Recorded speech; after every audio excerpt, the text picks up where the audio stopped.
All right, so here's our explanation of this assignment. I'm going to go over sort of the rubric first and what we were doing so that you guys could see it. But the idea here is that throughout this week, you are writing a paper where you're comparing Brave New World and Our World, remembering that Huxley was being satirical. He was making criticisms about how contemporary modern society was changing and what was being sort of lost or left behind. So the basic question is explore how Huxley demonstrates critiques of contemporary society in Brave New World. For Sunday night, you guys were asked to write an invention paragraph where you were asked to sort of look at your thoughts, your ideas, and that's what you guys are doing right now. The paper is exactly what we're going to go over in the outline, but I want to look at the actual rubric first so you can see how we're talking about things. So the introduction should begin with a short summary of the book. The summary is poignant, and I'll show you what that means. The big deal here is that you should be defining your terms. If you're going to tell me that Huxley undermines humanity in Brave New World in a way that our humanity is being undermined, that's great. I love it. What do you mean by humanity, though? And what you want to do is actually you want to go into the body paragraphs and define humanity in ways that you're defining humanity down there, such as talking about free will or choice, right? This notion of agency. You could be talking about love makes us human, and they don't have love.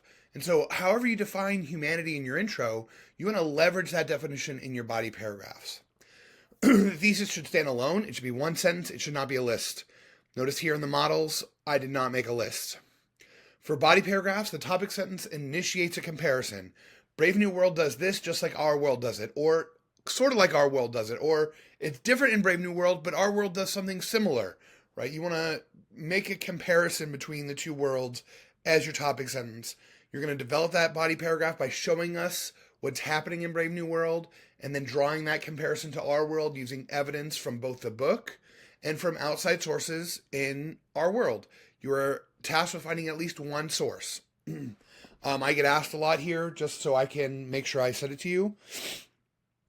No, you cannot use anecdotal evidence. You cannot say, Trevor, can I use my own experience? The use of I in an academic paper is rife with issues. However, you can do something called qualifying your claims, where instead of saying, I experienced this, you could put in sort of a stakeholder or a group of people who might experience that. And so, for example, I was talking to a girl last week in classes, and she's like, Trevor, I want to use my experience. I was like, no, don't do that. But you could talk about how young girls like you, right? So you just say, many young girls could feel this way. And that's totally reasonable because as long as we expect that to be true, it doesn't need evidence necessarily. You're qualifying that claim. So it's not all girls, it's not most girls. It's just as long as some girls feel that way, we expect it to be true.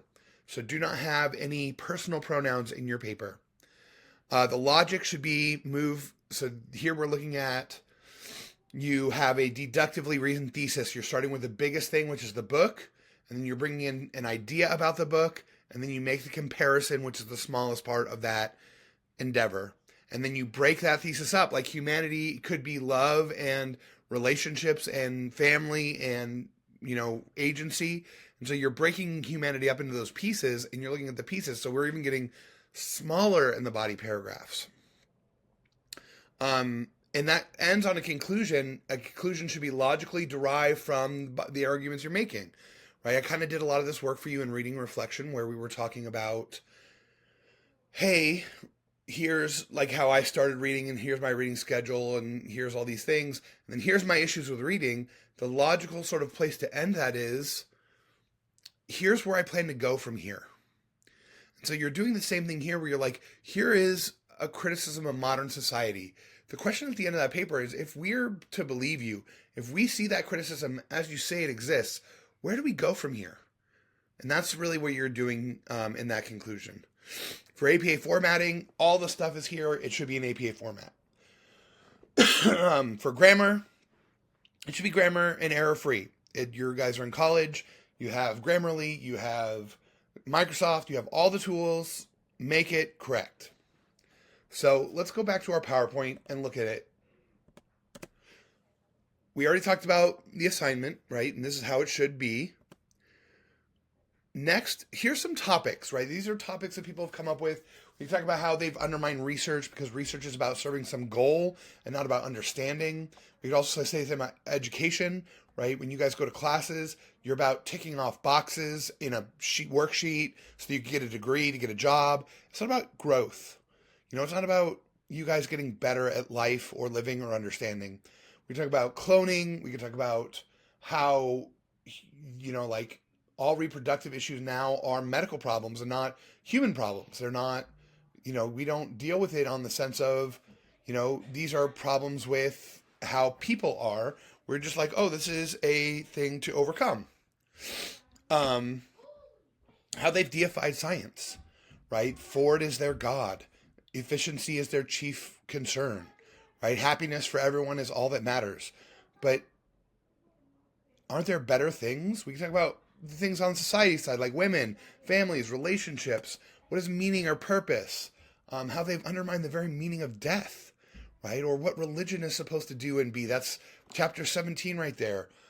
This sort of notion of efficiency and how efficiency is the chief virtue, really, because even when you talk about happiness, happiness has to be efficient. Or free will, agency. Why? How do we similarly not have the choices that we used to have or that we could have? All these are reasonable topics for a paper like this. So, the first step with any paper is you do research. You guys have already done your research, right? You read the book, you answered DQs about the book. Hopefully you engaged with the book and its ideas. Hopefully you identified some things you want to talk about. And now with your invention process, you're sort of trying to figure out what your thesis is. What is it that I want to write about? And maybe going through that list or looking through what you thought about the book. Really, the reason I have it that way is the book is so problematic that you guys often really want to talk about something. That thing you want to talk about, that thing that bothers you, is probably the criticism that you hate the most. But you hate it the most because it's most accurate. It's the one you feel best sort of suits society and you hate it. And so as you're writing about it or thinking about it, maybe look to that and say, well, what is it that I'm really concerned with? From there, you collect your data, right? You go and you find the quotes, you find the places where those things are happening, you gather them, and then you can start drafting. We're going to start drafting process on Tuesday with a outline. So you're going to use some of the documents I have here to construct an outline and submit the outline. For a thesis, maybe we alter the terms a little bit, right? What are the critiques? Explore how Huxley demonstrates critiques. What are they? And we go to those things like how relationships develop or what relationships even are or mean. Are they just a means sort of like to be selfish, right? Whatever those critiques are and wherever you see them, that might be the thing you're responding to. And that might be your thing. You're like, I hate this because it's very true today. Great. That's your thesis right there, right? And this is where you can sort of sanity check, make sure everything, like when you're doing this in the outline, it'll make a lot more sense, but you essentially just want to make sure that your topic sentences fall under the thesis statement, right? If not, you're going to lose points in that logic section. You might lose points in the body paragraph section because your body paragraphs don't make sense, right? So there's a dependency here between all of these logics. If the logics don't line up, the paper sort of fails. It falls apart because all these things are supposed to reinforce the main idea of the thesis. For your body paragraphs, okay, what is one place that criticism? I want to talk about free will, and I want to talk about the notion of predestination. Later on, their minds will be made to endorse the judgment of their bodies. I want to talk about that and how they're sort of creating the conditions so that these people don't ever question why they like the things they like. Right? Now I have my evidence, and I'm like, okay, how does that look today? And we can talk about, well, how many of us actually question whether or not, like, we like the way the things are work, right? Like, how many of us question about our food system? How many of us question about why we go to a grocery store, right? Why we only eat 7 vegetables, right? Like, why are we not questioning these things? And be like, well, we were conditioned. It's our idol of the cave, right? That's what that's about, is like we're conditioned to not question. We have an idol of the cave, and we don't question that idol, we don't grow.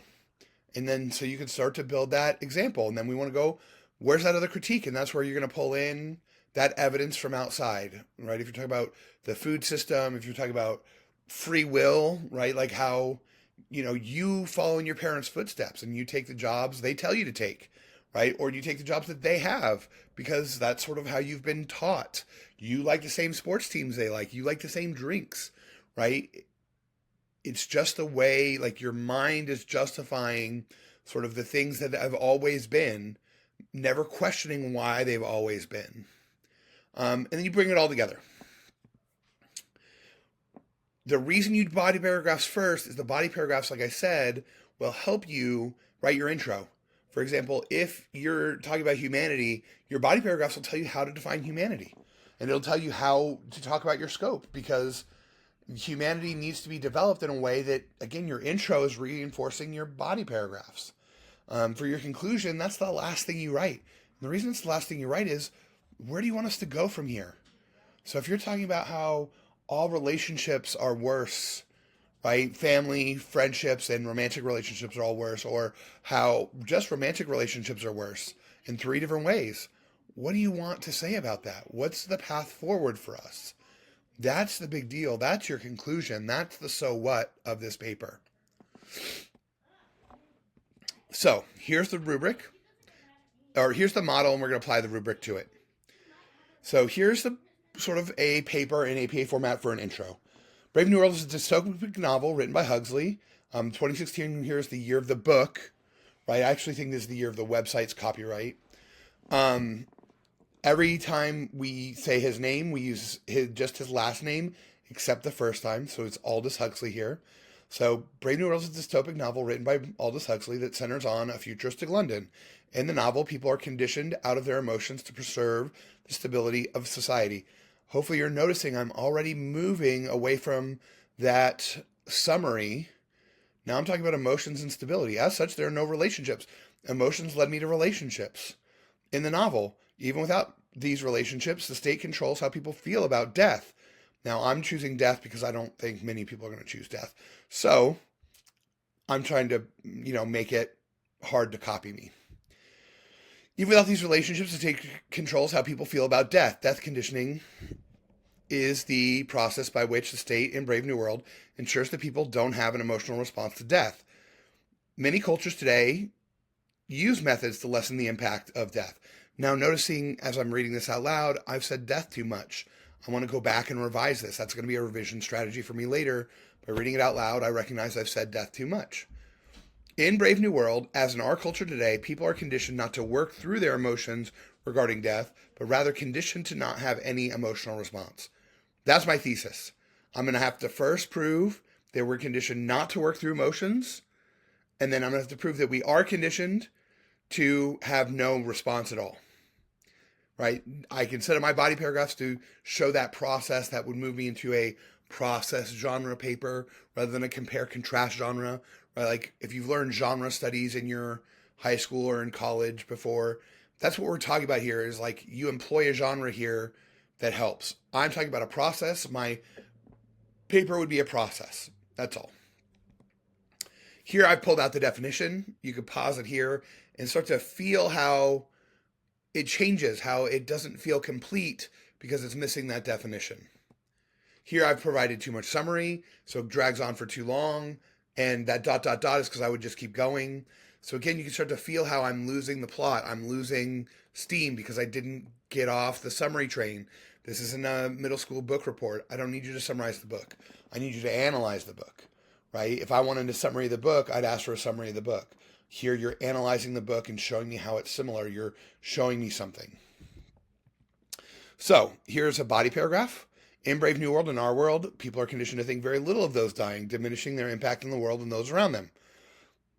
That's it, right? I have to now prove in both worlds, we're conditioned to think very little of people who die, right? And the impact that they have, meaning it's not when somebody close to you dies, it's when somebody dies in the world, you're not thinking about who they are, what they were doing, how they were working. You were thinking about, talking about, oh, that's just another person, right? So as Linda's dying, and we're talking about Linda, John loses himself, and this is just me introducing the quote, right? The nurse reprimands John, saying, as though death were something terrible, as though anyone mattered as much as all that. And you can start to see, number one, I have APA citation here, ignore the MLA. And now I want to compare it to COVID, right? When we heard very similar things from our leadership about people dying in COVID, right? And you can see I even have an outside quote here, and you can go look that up. And then I discuss how they're similar, right? In both cases, people are trained out of allowing themselves to experience those emotions of loss. Here, you can see I've got a listed topic sentence, one aspect of the book. It doesn't give me anything to prove. It's really hard to write this way. Like, I have no direction from my topic sentence on where to go. Here I have bad evidence because I didn't cite things correctly. So here are APA text rules for in-text citations. I just pulled this right off of the Purdue OWL website. You can pause it here and make sure you're following these rules. To give some summary, when you use the author's name, Huxley, the year immediately follows always, always, always, always. Then comes the quote, and after the quote, in this case, would be the page number or chapter number. When you do not have it, or if you're using, as in the case of our book, something like a character's name, when John says, then all of that information just goes at the end of the quote. Huxley, year, page, or chapter number. For the conclusion, so if you can imagine, I've sort of proven my point in probably 4 or 5 body paragraphs here about how we've been conditioned not to think emotionally about death. Why does that matter? It's like, well, death is a troubling aspect of life. It's also a vital part of our human experience. So now I'm making a bigger point about, hey, like, if we don't understand death, then what's the point of life, right? Like, it's diminishing our humanity because we don't want to think about something troubling. And sort of that's part of being human, is thinking about problematic things. People may want to deal with death by ignoring or diminishing it. That also diminishes the human experience. Culture, society today should instead of focus on the ways to celebrate life and those who live. And some do. Some cultures do this, such as New Orleans, the tradition of the funeral, having a march, like it's Mardi Gras. There are others I talk about in my in-person classes, like the Tibetan Sky Funeral and the Day of the Dead, Day de los Muertos, and how there's similar sort of traditions in China and Japan. And so, like, that's what I'm getting at here in this paper would be like, yeah, this is part, like, we need to remember, we need to keep that in mind, that that's, like, our job is not to be here, have fun, do nothing, and have no impact.